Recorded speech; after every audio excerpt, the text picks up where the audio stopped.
What's up, guys? Jason Payne, the host of the Sexy Business Status Podcast. I'm here with dare I say, a lifelong friend, because I think I've known you since you were like in diapers, like Tiny. long freaking time, right? and your aunts and your uncles and your brothers and all the above, right? Do you have a sister, right? Yeah. You have one sister. Okay, Rachel. Oh, that's right. That's right. Yeah. And she married a Lyman. There you go. Yeah. Okay, cool. So, yeah. So this podcast, like I said, share it. Other people, whatever you want to do. This one is specifically for entrepreneurs, small business owners, and everything marketing related. A lot of that stuff from content creation to social media to getting attention to product content creation, all the above. So excited to have you. Yeah, excited to be here. Dude, so this is wild. So your brother Josh showed up on my radar, I don't know, 2 years ago randomly. He's like, I'm going to throw an event. Help me. And I'm like, okay. So I was literally sat in my truck for an hour and a half and we just talked about, what he wants to do and all that fun stuff. And then the whole Tilley family, starts weaving in one way or another from doing stuff with your dad's house and building a house and all that stuff to helping Josh out for an event plus other stuff. No, he's been on my stage. He's been on my podcast. But I want to talk about Becca and not Josh. But I just want to, I have a gajillion questions, so I'm just going to start ripping them, right? Do it. Okay, what do you do? So marketing, which I started like 10 years ago. How old are you? 28. 28, okay. Yeah. Oh, you heard that young? Uh-huh. I got a decade, Josh and I have a decade on you. Okay, so 28, okay. Yeah. So started marketing a decade ago. Yeah. Okay. My dad he's an entrepreneur, right? And he was kind of like, hey, I need somebody to figure out how to do this marketing thing, and it's going to be you. Okay. Great. Anyways, and so I kind of dove into it and started learning about it, ended up going to school for it, loved it. But really in the past couple years is when it's like really, taken off. And a big part of that has been mentorship with Keaton. Okay. Okay. But yeah, so I mean, anything from content marketing to social media, websites, ads, SEO, like kind of full on and do it and love it. Who's your target audience? Service-based business owners. Okay. Mm-hmm. So That's who I'm able to really crush it for. Yeah. And nationwide? Mm-hmm. So, because you live in Utah, Correct. right? Yeah. But you'll go, I mean, a lot of that stuff, I mean, apart from the recording, even then you can, fly in and do that, but everything else you can do remotely. So why do service-based businesses need Becca Tilley in their lives? I think that part of the problem with a lot of marketing agencies is that they don't know the struggle of being a business owner. They obviously own their marketing agency, but owning that kind of business is much different than owning a service owning a business where you're providing, like, I don't know the right word for that even, but like a service that isn't just making somebody else more money, right? It's like the end service.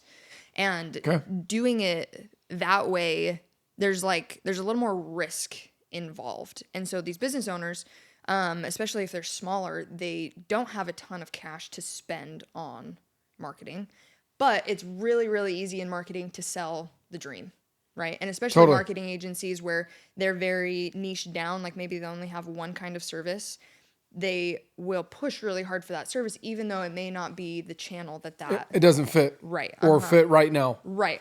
So like, if there's somebody whose target audience, is like middle-aged men or even older men, and this social media agency is like, you got to go social media. Like, we got to crush this. What are we going to do? And they sell. Yeah. Those people aren't on social media. No TV, no mailers. Right. Yeah. No magazines. Right. Yeah, exactly. So my approach with it is coming from a business owner standpoint, where I've owned other businesses. I know the struggle. Part of the reason that I got into marketing was because I owned these businesses and I needed to figure out how to get customers and how to get clients. And I have interviewed so many agencies and trying to get them to beat my results. And it hasn't happened yet. And that's not because I'm like so great, incredible, but most agencies don't care about the actual business owner, right? And getting the end results. Like, hey, we'll get you views. I Right. don't care about views. I need sales. Yeah, I want money. Right. Yeah. Do you know Los Hustle or Los? You follow him. Good cat. Yeah. We done a bunch of stuff together. He was at my huge event 3 years ago. Lives in Orlando, and it has a marketing agency and whatnot. But he talked about, he's like, I'd rather have, instead of the blue check mark, right? Back in the day, it was like when it was like organic Right, and right, like right. not bought, where like I have 5 followers, but you paid $13 a month and you get the check mark. right. Before that, he was like, I would still rather have 40,000 followers instead of 4 million followers. If those 40,000 followers transact with me on a daily, weekly, monthly, annually Right. basis. Right. Like Taylor Swift has, I have 100 million followers. Cool. 18,000 people buy from you and that's it. Right. So it's like, like I don't care how many followers I have. Right. Right. Just like in my scale program, like, I don't want 5,000 people in there unless I can help those 5,000 people. I'd rather have, I have 28 right now, but all 28 of them are going from $500,000 to like 3 million in revenue in 24 months. Yeah. Every single one of them. Like boom, That's boom, boom, great. boom. Yeah. Right. Like I want amazing. results. Right. And I feel like the biggest scam when like, I own a marketing agency, one, you guys are like roofers. You have terrible reputations. You guys all suck. Yep. You guys all scam people. Yep. For $500 a month or $1,500 a month or $5,000 a month, we'll do this and this and this and this and this and this. Right. We don't but we can't guarantee you any results. Yeah. But we're gonna bang your card every month for $2, $3, $5,000, whatever it is, Yeah. right? And then we use this really exotic jargon and linguaje, right, of what we're gonna do to help your business. But you don't know. But we can't tell you how to do it. We just know how to do it. Right. And so I just start cracking people. I just rip into these marketing agencies. I'm like, so I figured it out. I'm like, I know what you do. I know how you do it. I was like, you make it look pretty and put, lipstick on a pig. Like, I know how you do it now. I just don't want to do it. Right. Right. And so when it comes to that, are you more of like a monthly type, or are you like a one-off piece, or do you have both? What does that look like in regards to people working with you? Because like I said, you what I do like what you said that most people don't is like, yes, I help you get more followers. I help you. One of my buddies, Tyson, he's a LinkedIn wizard, right? Like Lewis House, like he's a LinkedIn. That's all he does. Yeah. He's like, I will generate you revenue. I'll get you leads. I will blow up your business from this one source, which I kind of like. Yeah, When they're totally. like, I am niche specific. Like, Right, have they'll that be one like, thing. that's why, like, I'm a general contractor. I'm like, I hate when you say that because it means you suck at everything, and you're not good at anything. Right. Right. It's like, I'm a GC. Well, we do everything. I'm like, oh. It's like, no, we do roofing. Right. Right. It's like, no, or I do gym memberships, or I do plumbing, or I do whatever. Right. Or I do blue collar, small business coaching. Totally. I don't coach realtors. If you want to come in, cool. But I can't guarantee your results. You want to be in my ecosystem, go for it. Right. But like, I can't guarantee your results. If you want to be here, cool. But like, if you're a blue collar dude, I will freaking blow your business up. What does that look like for you helping these other blue collar businesses with their marketing? Yeah. Well, I totally agree. Like, if you are niched down into one thing, right, that's like, it's not the one size fits all, but you are so good at the one thing you do.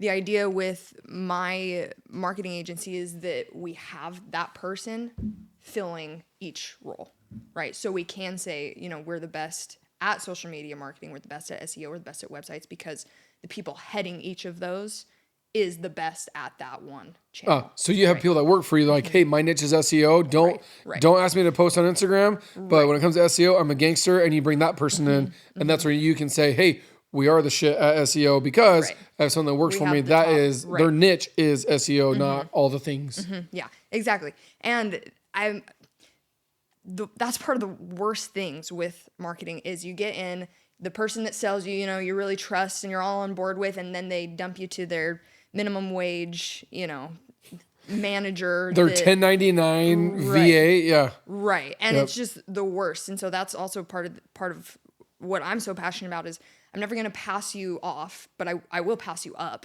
right? I'm going to pass you to somebody who knows more about it than I do, and they're going to be the one managing your project because they're the best at it. And that's the worst. And again, like I've hired so many marketing agencies, and that handoff, that transition, it's terrible. And so let me ask you this. Yeah. What system or process, to go into the weeds of it, but what system or process do you use in order to figure out what that service-based business needs first or most with their marketing strategy? Yeah. I Like think the audit. What does the audit look like for you and why? Right. Well, a lot of it is talking to the business owner to just understand, okay, what is missing? What is your biggest barrier to getting to wherever you want to go? But if I don't know where you're wanting to go, then I don't have the right path for you. So it's dependent on like speed, right? If somebody is just wanting awareness, they want to grow their brand, okay, more long-term SEO, social media, organic social media marketing may be the best channel for you. But if it's somebody who's just starting out, they don't have a ton of budget, we need sales right now, okay, like we gotta kill it on ads. Like Right. that's the first move. So it just depends on the Because speed. organic's the long game. Right, what they're looking for. Because if I get, a small business owner that needs sales right now and I'm pitching them SEO, which is a 6, 9, 12 month, long-term process, they're not going to get those sales. Sure. With ads, you can turn them on in 24 hours. You can be getting leads. Right. Mm-hmm. So when it comes to, because I hate people, we work with everybody and anybody. So you said service-based, so there's the niche. Yeah. And then the follow-up question I have for you is, at what amount in revenue, whether I'm assuming gross, will you take on a client? Like, for example, like I have guys that I have told them up front, you're a startup, my stuff is like 303, 505, not 101. Actually, Nikki T. Nikki T is more of the 101, like from scratch, from nothing. Like it's just you're a solopreneur. Yeah. That's his niche. Yeah. And he gets them to like 303 and then he gives them to me. And I take them from 303 to, Totally. and beyond. Yep. At what dollar amount or what metric do you use to be like, hey, we're not the right fit? Because that's a startup. One, they didn't have a budget for marketing, right? I don't care who you are. You're just, you're grabbing scraps at that point. What revenue or what metric do you need them to be doing in order for it to make sense to work with you? Yeah. I don't care about revenue, but obviously you need ad dollars. It takes money to make money. Sure. Right. So at the end of the day, if it's serviceable debt, then it makes sense, even if you need to go into debt to pay for that marketing. So I don't care as long as there's a threshold for what those ads are going to cost. Right. So I usually don't take anybody who's going to spend less than $100 a day for ads, for example. So $3,000 a month. If you don't have that kind of budget, then not only do you not have the cash, but like you don't have the guts. Right. Because ads are, they're expensive and they're kind of scary because you don't always know. Right. As a you got to beta test like crazy. Owner. Right. Sure. You have to do so much testing. And so a lot of business owners kind of shy away from it because it's like, well, I don't have $3,000 right now. It's like, okay, well, if you don't have $3,000, you're making $2,000 a month. You're always going to make $2,000 a month. So you got to find a way to do something different. So I focus more on what that entrepreneur is willing to do and ready to do. If there's somebody who's ready to take massive action, go find the $3,000, right? Go start knocking doors, like whatever it takes. And so for me too, that's how it was when I started to get mentorship. I didn't have the money to pay a big dog like Keaton to mentor. And I ended up spending basically my last penny with him to get that mentorship. And that has returned tenfold what I invested into it. And I think when you're around the right kind of people who share that mentality where it's like, hey, I don't know how we're going to make this happen, but we will make it happen. Who are willing to make those sacrifices to get the result, because that's what, counts. So as I'm doing this, marketing agency detox, and figuring out these other big wigs. I'm talking like huge agencies all the way down to the small cats. But and this is like 2 years ago. Yeah.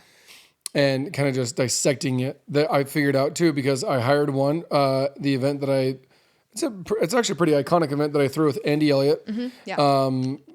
Carlos Reyes was there. Tommy Mello was there. You had all these Brian and Natalie Dawson spoke. Anyways. Yeah. And, but Andy Elliott was like the keynote. There was like, it was up and coming, the new guy type deal. And, we only had organically probably 150 people registered. 3 weeks before the event. And I was like, bro, we got to make a move. Like we got to do something. And cause I was pushing for like 400 to 500 people to fill out this place. And that's what the goal is, always fill up the room. Right. But I was doing it for free. So there wasn't a fee for it, which is, in my opinion, even harder to get people in the room. than having them pay. I figured that out the wrong way. Yeah, fascinating. And the expensive way. Yeah.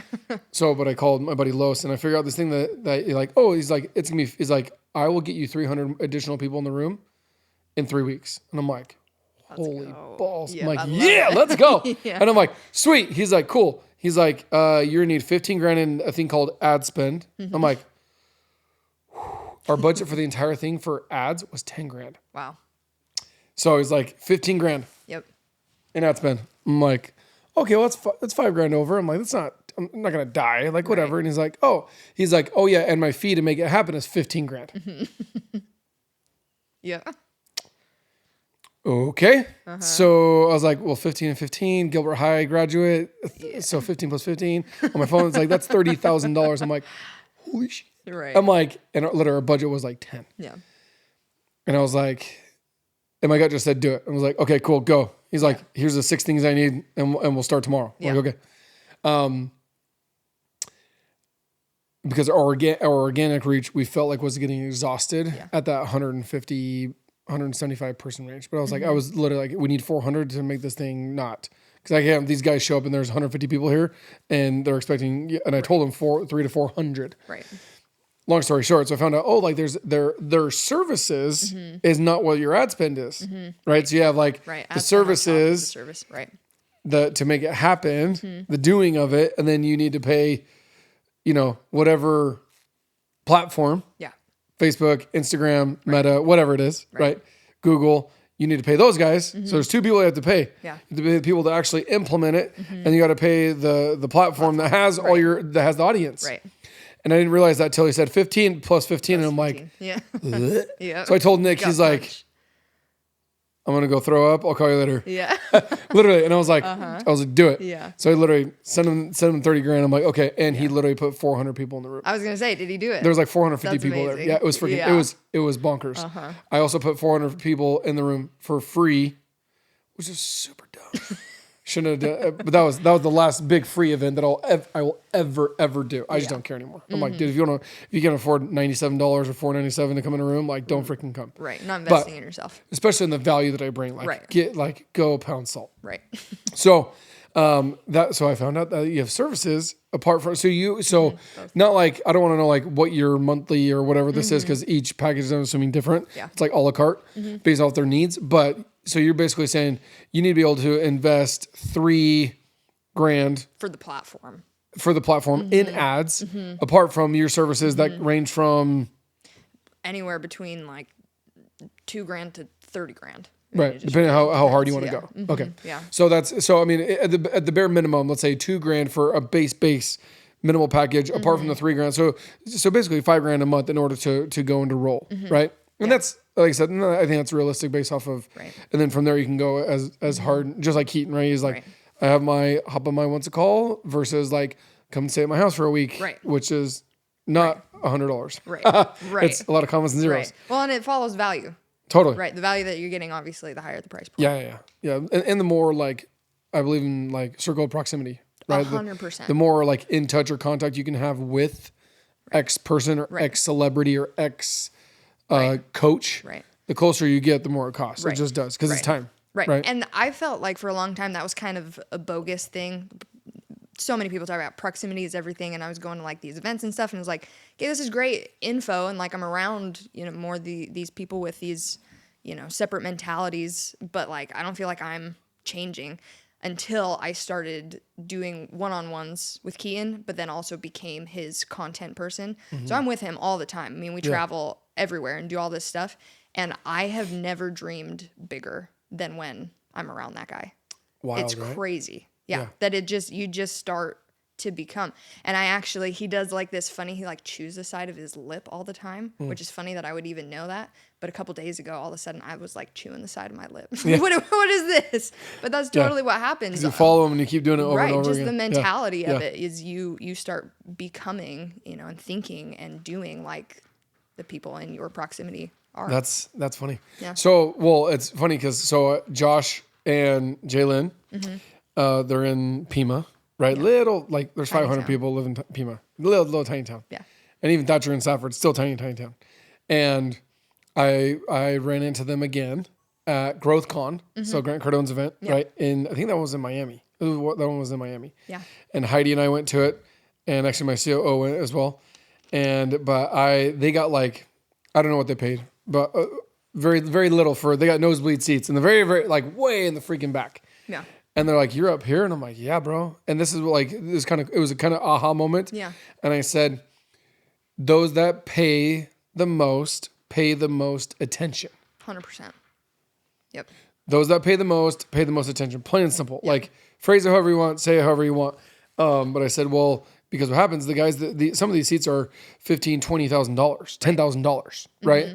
And I was up there. I got them at a discount, but still, I was like in that top. I was like 4 rows back. Yeah. Or actually, I was second row because the first row there's a premium to be front row or nobody's in front of you type deal. Sure. Anyways, and they're like, woo, way in the back.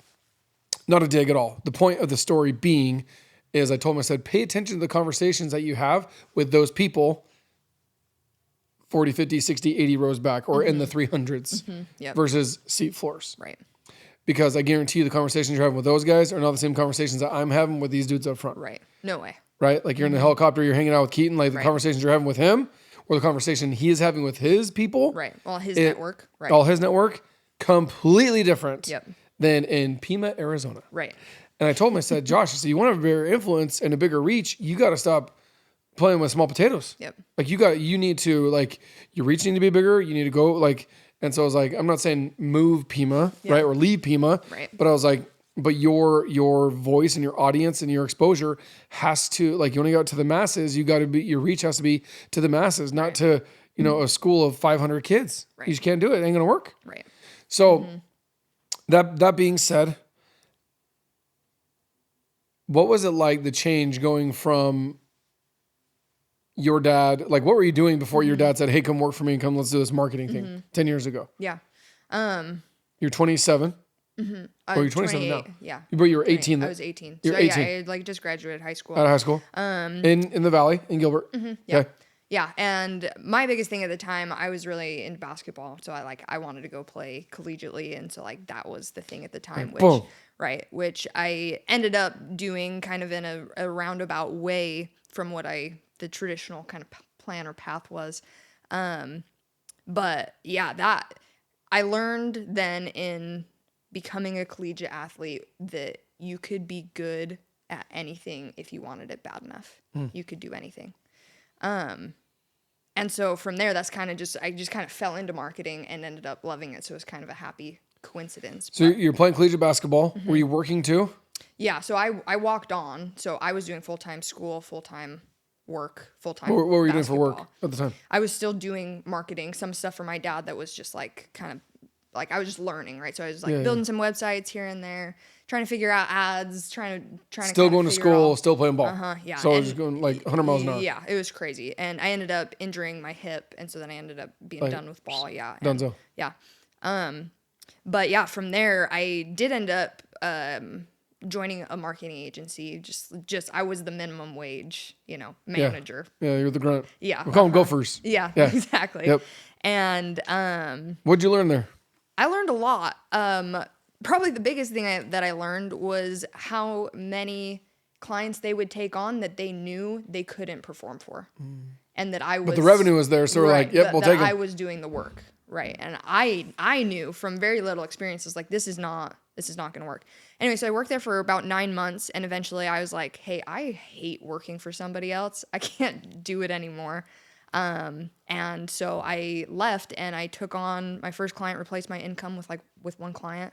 Nice. And crushed it for him. And, still a client to this day. And we're doing millions of dollars for him. And how scary was it to go from working for an agency to starting your own business? it was terrifying, but for me, the risk benefit, it wasn't even close. Like I would much rather work for myself, be calling the shots.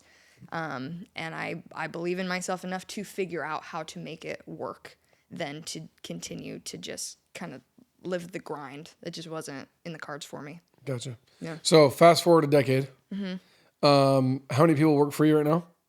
We're still pretty small. So there's about 7 of us. Okay. Yeah. Mm-hmm. So you and you plus 6. Mm-hmm. Gotcha. Yeah. And they're all throughout the country. They're all in Utah. Throughout the country. Ever. Yeah. Okay. And so we just talk about marketing, different types of marketing like crazy. What is for service-based business? Because that's my audience naturally, right? Totally. What would be your number one tip or advice for a service-based business? The average small business does less than $3 million a year in revenue.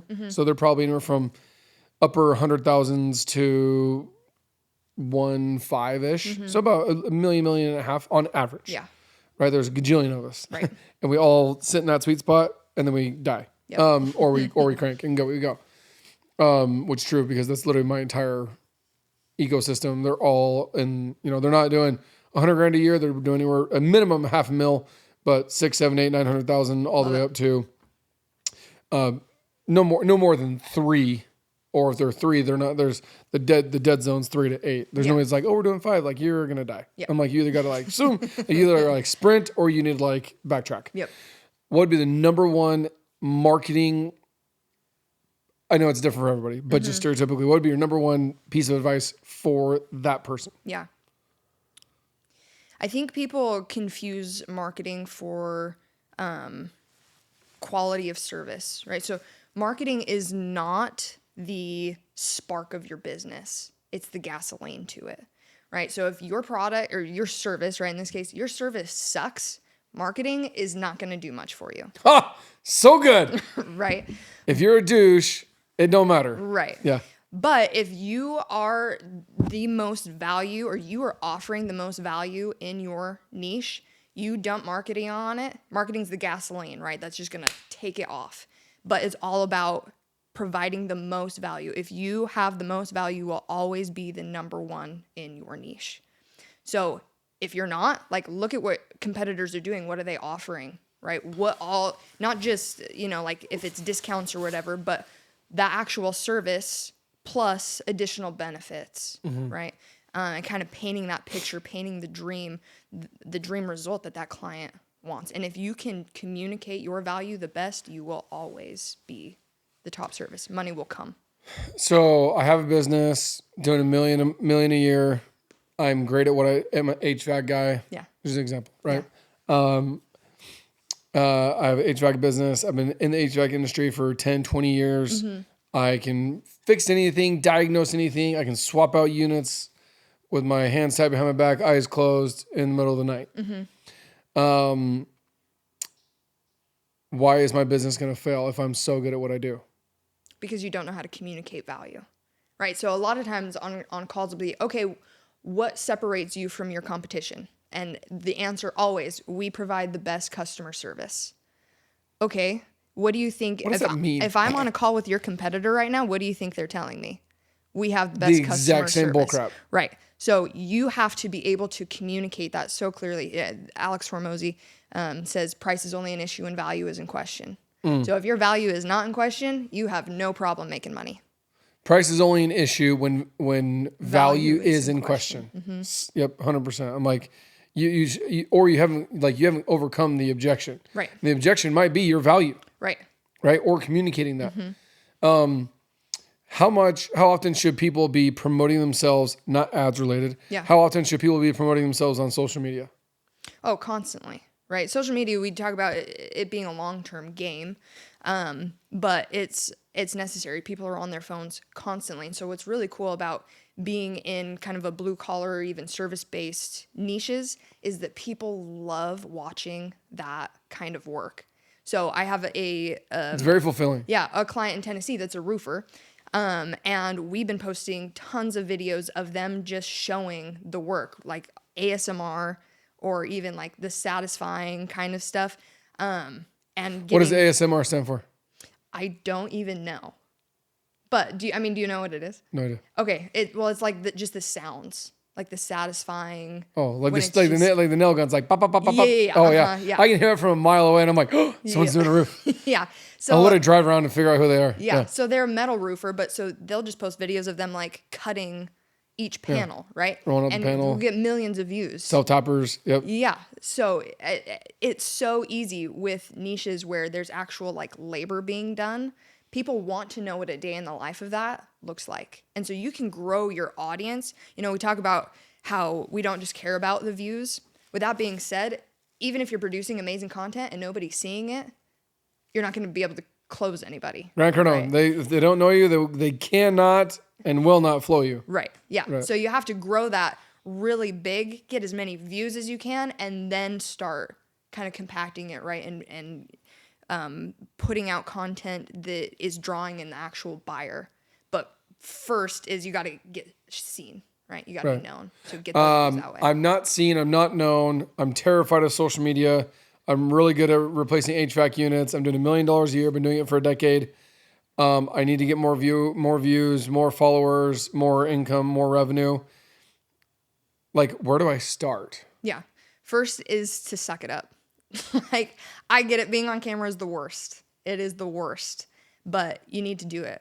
And, it's the worst until it's the best. right. Until you figure out how, right? Yeah.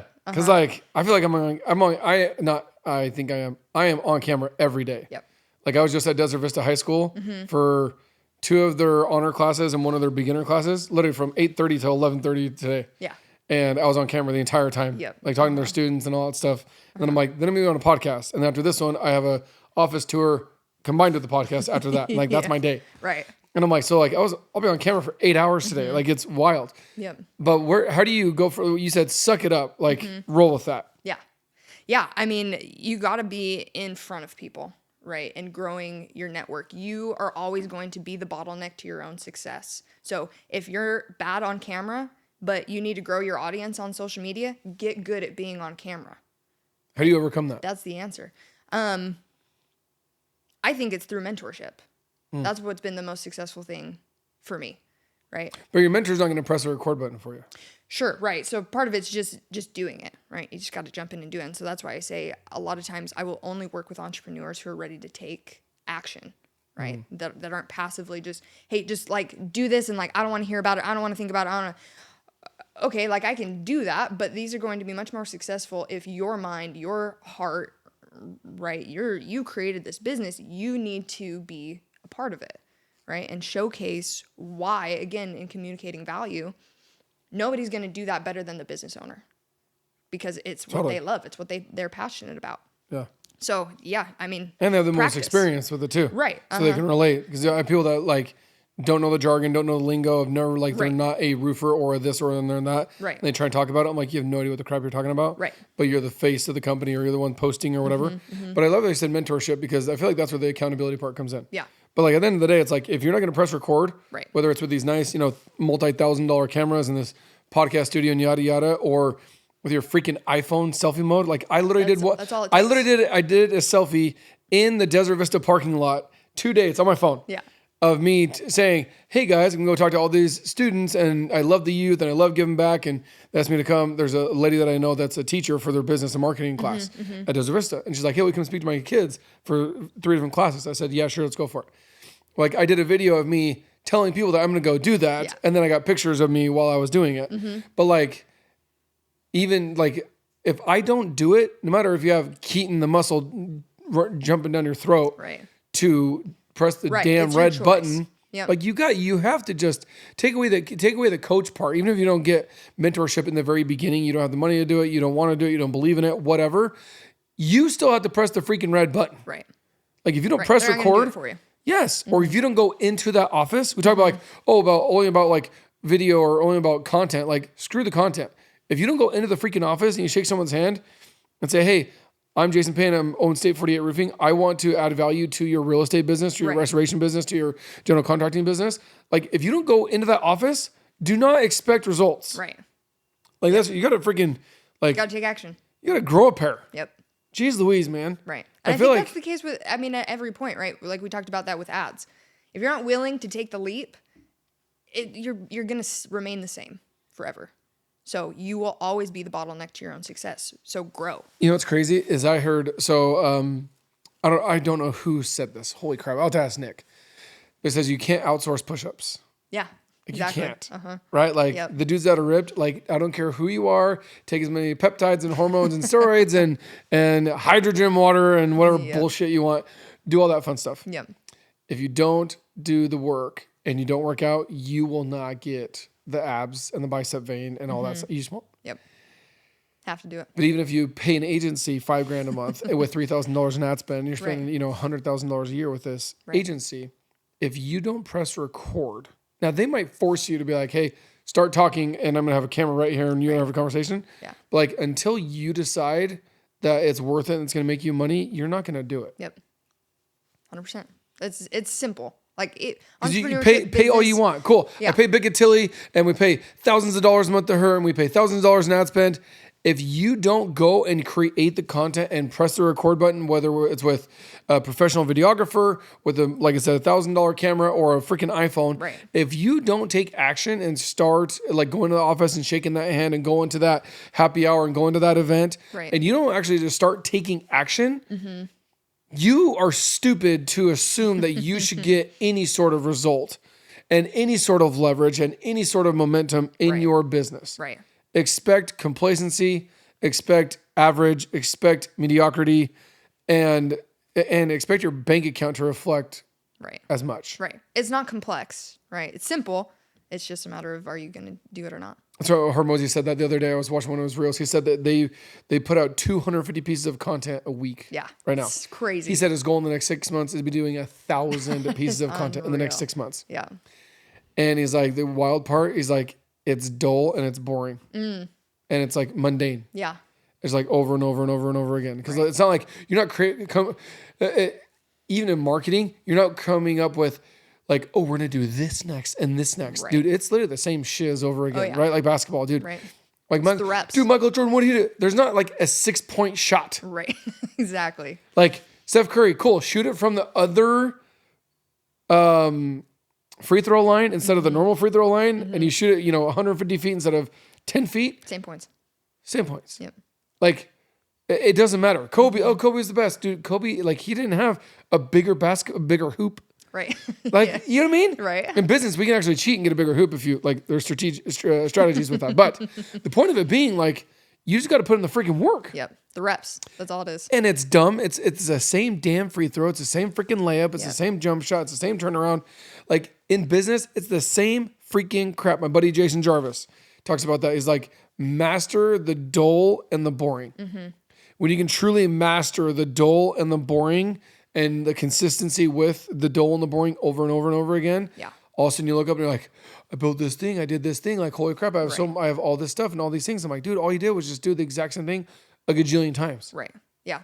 I'm convinced consistency is like the biggest life hack because people won't be consistent. Right. But if you're able to be consistent, get in the reps, like that you always win. Dude, that's it. That's wild. So when it comes to marketing, what does marketing look like? So it's 2025. Yeah. What does marketing look like in the next 5 years? Ooh, that's a great question. Because I have Gary Vee, like he's like prophesying all this shit, right? Right. And he's money on probably 90% of it. He really is. I'm sure. I heard another day he said, he's like, you think Google's never gonna go away, right? Like, oh, it's Google. What do we go and like Google it? Not like go online and look it up. We say Google it because it's like a verb now, right? To Google something, right? Because of the platform. Well, Google is a business. It's just it's a search engine. That's all it is. We don't say go to a search engine and type in this. We say go to Google, just like MJ's, right? Like we don't say go buy new tennis shoes, right? Like go get some Jordans, right? That's just brand dominance in my opinion. But he talked about literally like how there's gonna be a shakeup with AI taking over Google. Yeah. And like Google's gonna have to share. There's gonna be real estate. Right. AI is going to take up some of their stuff, which is already happening. Like there's a we don't see it though as consumers though. Right. But there's a huge. It's not always Google it anymore. It's ChatGPT it. Right. So that's already taking place. So it's on the come up. Oh yeah. Yeah. Oh yeah. So I mean, forget the next 5 years. It's happening in the next year. Right. We're already seeing market share go away from Google. Sure. With that being said, do I think that Google will find a way to remedy that? Absolutely. Totally. Right. They're going to come up with something bigger, better, grander. And it's just like SEO, is all about being found on Google.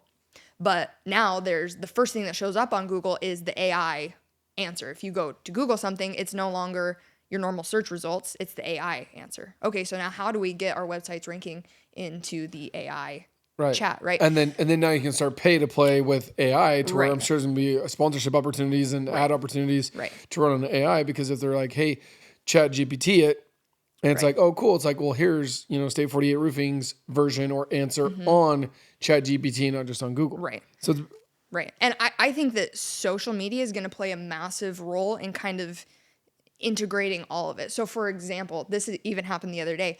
I did a search for Keaton Hoskins to see just all the different things that would come up from an SEO perspective. I was doing a little bit of an audit. And the first, how so this is a recent addition. Google My Business, you can now connect your social media platforms, where Google and social platforms used to be competitors and like not share pound salt. information. Yep. Yeah, now they're starting to. So if you search for something, Instagram or TikTok Reels can show up on Google's page if you're connected through your Google My Business. yeah.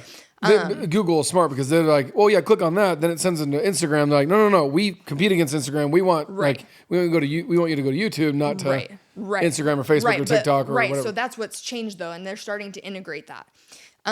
Why do you think they're doing that? I don't know exactly. At the end of the day, what's in it for them? It could just be viewership, right? If you can go to Google and end up on some kind of entertainment, right? That may be where the value is for them. At the end of the day, Google wants viewers. Sure. So if you're the best at getting viewers to that platform, it's, that's the key. That's the game. Yeah. But so I Googled Keaton Hoskins and a video of you came up. And I was like, what is happening? And your video when he was coming to speak at your event, and all you said in your video was, Keaton Hoskins is coming to the event, da-da-da-da. His name was in your caption. Yep. You showed up for his name. Bam! Crazy, right? But that kind of integration is where things are moving. So if you are good at getting eyes, you will be fine regardless of the changes that happen through AI. That's wild. You just sparked something for another question. So, how wild and important is it, or maybe not, to collaborate with people, both celebrities that have millions of followers or people that are making big moves, and just your fun little pest control guy down the street? Sure. Your network is what will make up your net worth. Always. Sure. So if we've heard that, that's cliche. We've heard that forever. Yeah. And it's so accurate, right? And just like you were talking about with Josh, if your network is really small, then, and sometimes it takes paying to be in those rooms, right? So like I paid to be in a room with Keaton. And I paid. I can't even tell. I'm right. Well, and as a result, then you get access to his network, and that's how you build your network up and up. I went from, from a marketer's perspective, I went from like nothing, where I'm working with your local pest control guy, local roofer, right? Yeah. To then doing marketing for Keaton within a couple of months, because I upgraded my network and now have access to all of his network that I start doing marketing for. So you can move up so quickly if you have the network. But how do you get involved? How do you get to be part of that network? You pay. That's it. You pay to be in the room. You pay. Yeah. Or you, like you said before, you bring the value. Right. Well, I think both. And because I've been in rooms where I've paid 5 figures to be in a room. Right. And then I've also been in rooms where I was invited to be in a room. Right. Totally. Or on a stage. Right. Or whatever. 100%. So that as you build that value, right? But I think if you want to move quickly, you pay to be in the room and then you add value. Yeah. Right? Because then you'll remain in the room. And you may be at the very bottom. Hold on, stop. Say it again. You paid to be in the room. And then you add value. But you have to be adding value to stay in the room. Yep. If you don't stay in the room, once those funds and that pay goes away, you go away. 100%. It just does. Easy. Yep. Right? I pay, for example, go to GrowthCon, Grant's event, right? Yep. Pay a ton of money, huge tickets, front row, VIP parties, all that stuff. I'm rubbing shoulders with, I literally was in the freaking pool with Grant at the last one. We all jumped in the pool, we got yelled at. was awesome. But like I was literally jumping in the pool with Grant Cardone. It was fun. Yeah. And the second that event was over, I am just a random dude. Right. And flip it to where pay to play, whether it was with Keaton, whether you name it, name the famous names or whatever. Right. Where they're like, hey, here's my cell phone, call me. Right. Right. So from like, there's a lot of Tommy Mello. Yeah. Tommy Mello, 240 million this year. Just had like $1 billion exit, like or evaluation, like it's psycho. Crazy. Right. Yeah. First name basis, chat. Offline all the time, cell phone numbers, all that stuff. His fiance now, Bree, those type of things, right? So I love that. And I completely agree. It's pay to play to get the exposure, and then but you have to follow it up with value. Yeah. So there's no value. They're like, dude, like thanks for paying to be here. You don't add any additional value. Right. There's the door. Right. Yeah. Like that's, if you guys truly understand that, like screw the last like 45 minutes. You just take that last 5 minutes right there, game over. Done. Game over. Because like I said, and it's funny is that's how you were in this room. You didn't pay me to play, by the way, but like, but if you just follow it real quick, I'll run you through a sequence of like Becca Tilley from like being casual friends in high school where I'm a decade older than you. Oh, it's so not fair, but it is what it is. It's cool. It's fine. It's fine. I'm not mad. But like, Gilbert High School buddies, church buddies, stop. I go on a mission, I get married, you disappear. I don't see you for, let's see, I graduated in 05. So almost 20 years, literally almost 20 years. Yep. I'm like, oh, Becca Tilley, like randomly at like a wedding reception or a funeral or something Gilbert related, right? Or something with your brother. Something I see your brother freaking disappeared to Pima freaking, and I have family, like I'm from the Gila Valley, right? Yeah, deep roots there. Same thing, Josh disappeared. Like casual buddies on Facebook and Instagram, that's it, nothing.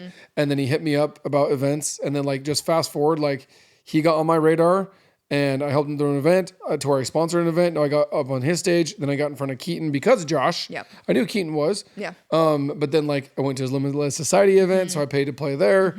Fast forward, and you're still in the background. You're still just like, you're still just Josh's sister. Right. And then I don't know, I threw an event and Josh came and spoke at it. Nick threw an event, Josh came and spoke at it. And then Josh threw his big event where you were at. Oh, hey, what's up? I haven't seen you forever. How you been? Right? Kind of rekindle that friendship. Right. I'm like, oh, cool. What's up? And then you go from that to, I see you in the back room, in the green room. And I'm like, wait, what is she doing here? Because like your dad and your brothers and sisters were all out there. And I'm like, wait, she's back here and there's a camera. And then even the second event that he does, you show up and now you're in like a very private green room. And I'm like, there's only like 10 people out in here and she's freaking here and has a camera. And I'm like, what the fetch? But like, you got my attention, right? Yeah. And so you go from Becca the sister, right? Or the daughter or whatever to the Tilley family to like, no, like I'm a badass and this is what I do. And to be able to, where Josh trusted you to in that room, no offense, he didn't trust other brothers or sisters in there. Right. Not because he didn't like them, but just, you know how it is. To where you like, Keaton was like, hey, yes, I trust you to do X or Y or Z project with me, whatever that is. To where like, oh, cool. It's like, what do you do? Like, oh, I own a marketing agency. And then all of a sudden now, then with the algorithm or whatever, all of a sudden you freaking start showing up in my feed right and left. I'm like, this Becca Tilley chick didn't exist for the past 20 years. And all of a sudden the last 6 months, she's showing up everywhere. And I'm like, what the freak, man? Yeah. So it goes from that to we're like, oh, cool. And during this podcast, right? And this will be chopped up and sent out everywhere. And now the cool part is like, I use the word leech in a very, very, like in a good way. We think a leech is like eating your skin, your blood and like killing you. But like, when you truly understand that when you can collaborate with people like Josh collaborated with me and vice versa to get me in touch with Keaton and with other people, right? And same with him. Like I put him on stage with people that he would have never met if it weren't for me. Right. Not a flex, just it is what it is. Right. To where all of a sudden now you're like, I don't know how much of it was you and the coattails, for lack of better words, in a non-disrespectful way, of your brother. Yeah. To where like, cool, here's an opportunity to collaborate with Josh. And the only reason why Josh is on Keaton's, I found this out, right? The only reason why he's on Keaton's radar, for lack of better words, at all, is because they went on the mission together. Yeah. Like, if they want to go on a mission together, Josh is a freaking nobody in Pima, Arizona. No, well, at this point. Right. Right? Right. Wild. Crazy. But because they were on a mission and he left an impact and added value to him Right. on his mission, they stayed friends. Because I know I'm buddies with people from my mission I haven't talked to since I left, right? 20 years ago. Right. There's people that I'm still like on a weekly or monthly basis that I talk to or hang out with or go visit. And then all of a sudden, so you're like, cool. So you went from, doing whatever to, but like I said, cool, you got invited to the room that you paid for with Keaton or with Josh, but you added value. I think that's the second part too. It's like, well, you pay to play, but then you expect like, well, I paid, so we should be friends. Right. Or I paid, so you should let me on your stage or let me on your podcast or let me in the back room or let me into that new relationship or that next relationship. It's like, but all you did was pay to play. Right. Well, so did these other thousands or hundreds of people. Right. It's not just pay to play. It's pay to play and then add value to stay. I just created that. Pay to play, add value to stay. Yeah, 100%. Which is real. And that's literally what you're doing right now. Right. So the exposure that you have right now with Keaton is just nuts. Right. Well, and like you can't be a transactional person through those experiences. You have to show up to add value, not to get it. Right. Because that you will be out the door so fast because you did pay to get in the room. Yeah. But if you're trying to take, oh, dude, it's the worst. And it's nobody like wants to be sales around breath. those people. Like it's awful. Like you come in and you're like, get out. Right. I'd be like, oh, hey, give me this dude's number. And I'm like, no. Right.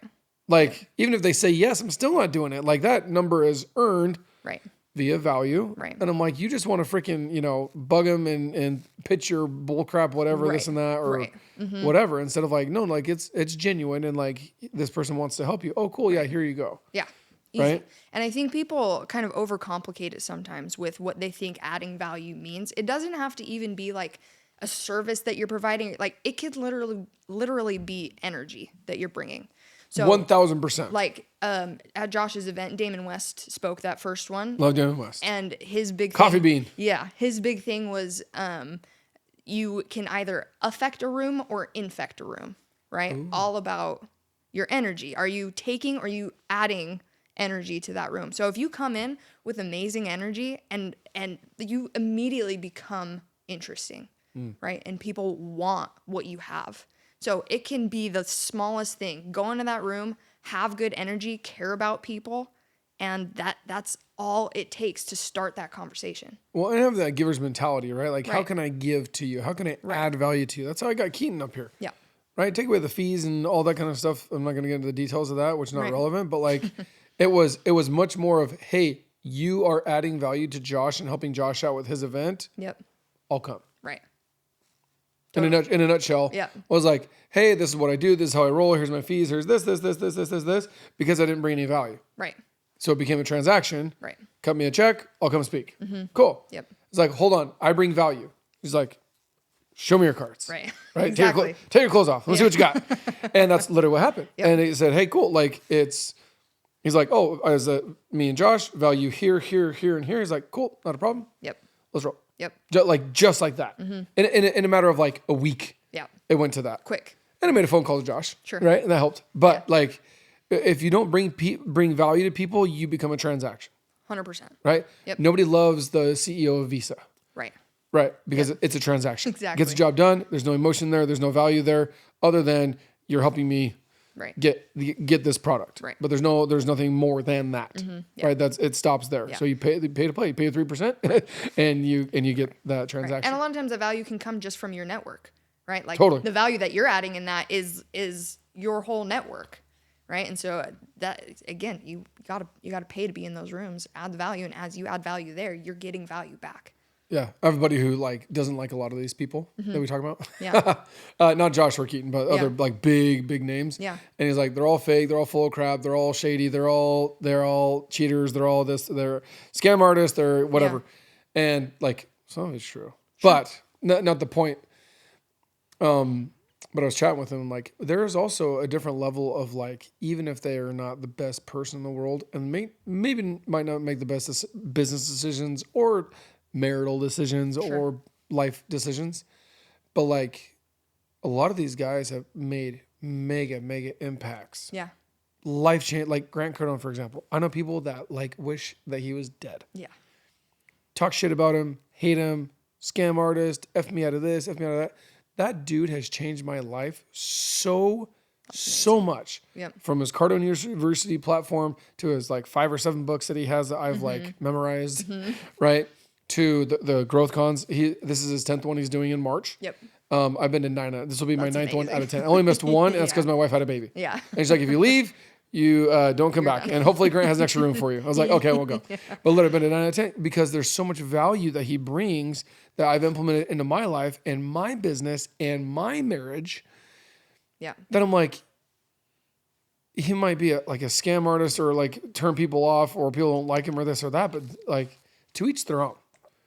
Like he is, those guys, some of those guys have mega influenced me, even though they might not be the best person or they're not perfect, right? Right. But like holy influence and value that they bring to me. Right. And I think that it's such a scarcity mindset to say like, oh, this person, they like, who cares? Who cares? They did this one thing, one time or whatever. And I've heard people after Keaton's Limitless Society event that were just ripping on him, on several of the speakers. It's like, I don't care if you have an island. I don't care about your boat. I don't care about your razor that you're talking about on stage. Right. And I was sitting there like, that's why I'm listening to them, because they have things that I want, right? And so to go into a room with people who have achieved something and say like, oh, that's crap. You're just hating.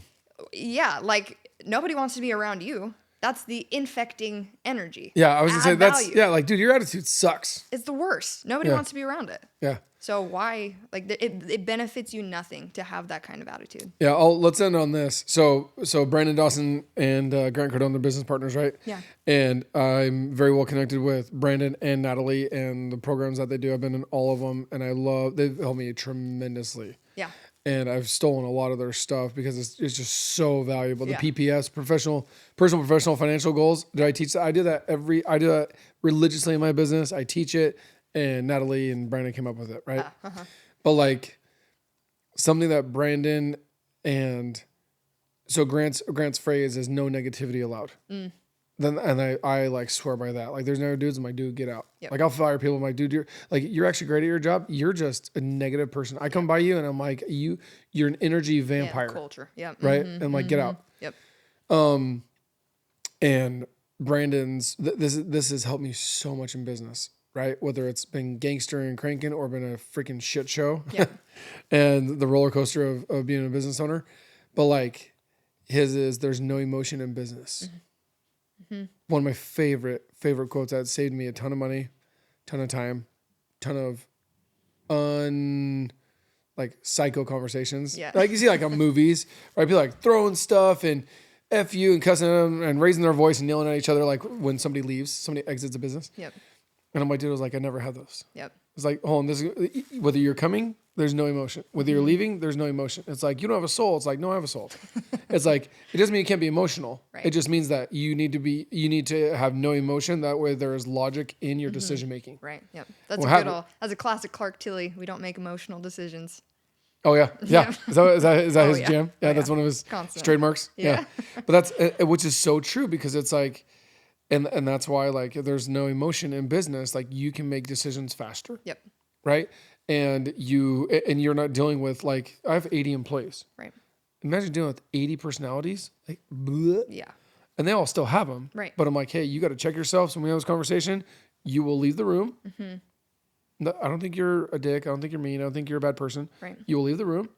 And when you're ready to have a level-headed, that's why like domestic violence is so dangerous with police because there's so much background that you don't know what's going on. Right. When they get to be like, hey, you can't scream, you can't fight, you can't go crazy. When I come into the room, we have a legit standard conversation with the cops. Yeah. They would get so much more done. Right. Unless people would die or get hurt. Right. But that's what it is in business. Yeah. And like, that's one of my biggest things is going forward. There's nothing with marketing necessarily, but Yeah. knowing that you can be professional, like as a business owner, like to be that professional and be that mature and be able to carry yourself in that manner. Yep. It doesn't mean you can't be high energy. Right. Right. It doesn't mean that you, but when it comes to decision making and team members and all those things and the meetings that you have, they need to be non-emotional. Like, we are here. What do we need to accomplish? Right. Right. Because if you're dealing with emotions, that is also a time sucker. Right. Right. They'll just like, you'll Things just go gotta through. get done quick. Yeah. Because then you got to bring them down and then keep going. And then they get up, you got to bring them down again. It's like, Right. no, we stay here with our emotions and then we roll. Right. And if you go up, you just step out or check yourself. Right. Right. Because people like, I have team members now, they're like, sorry, I was getting worked up. I'm like, cool, let me know when you're done. Yeah. I'm like, okay, I'm done. Yeah, and right. we let it go. Yeah, and now that's they're awesome. like, now they're catching it because Yeah. because I have to set the example and the standard of like, Right. we don't have like emotional conversations. Right. And it's not about not having emotion in general, right? It's just not Yes. allowing You them have to control the As decision. a business owner, as an entrepreneur, It's crazy bro. emotion. You are so you're an emotional freaking roller coaster every freaking day. You see the memes and the reels, Yeah. and one of them I saw recently was like the emotions of a business owner. You see that one or entrepreneur, and it's like a bunch of celebrities like in the middle of movies and shows and whatnot. Yeah. They're like crying and they're like, yeah, like Wolf of Wall Street. They're like, Yeah. and then it's like at an Oprah thing. They're like, ah, like what was me? And then they're like Speedy Gonzalez, and then they see like a little snail going across the Yeah. street, and it's like Like every 10 minutes. oh, dude, yeah.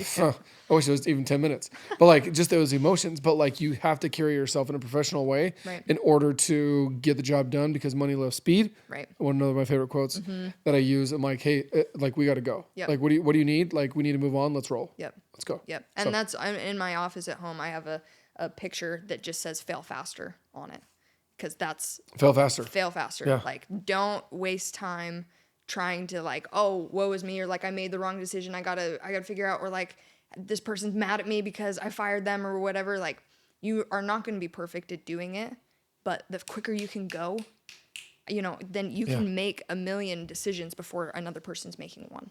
Right. Right. Yeah. Adapt and pivot. That's what I taught for 3 hours to the kids. I'm like, dude, I was like, if you're like Redbox, if you're like Blockbuster, if you're like Circuit City, if you're like all these other guys, like boom, you're gone. Right. Like Adi freaking knows. Yep. Right. Like you got to be able to pivot. You got to be able to adapt. You need to be able to make decisions very, very fast. Yep. And that's where the money loves speed part. And like, cool, make a decision and then execute. Right. So, Yep. Righty, guys. Becca, Tilley, thanks for coming in, course, throwing thanks for down having me. some marketing nuggets. Yep. And I was like, I gotta pick this chick's brain because like we see each other, but it's like a side hug, and then like, Right. oh, I gotta go. I'm going on Right. stage, or oh, I gotta press, I gotta do this thing. Yep. And so I'm like, hey, let's have like a legitimate conversation about Yeah. business and see what we can do to add value to other people. So Totally. Love thanks it. for coming. Appreciate it. Adios.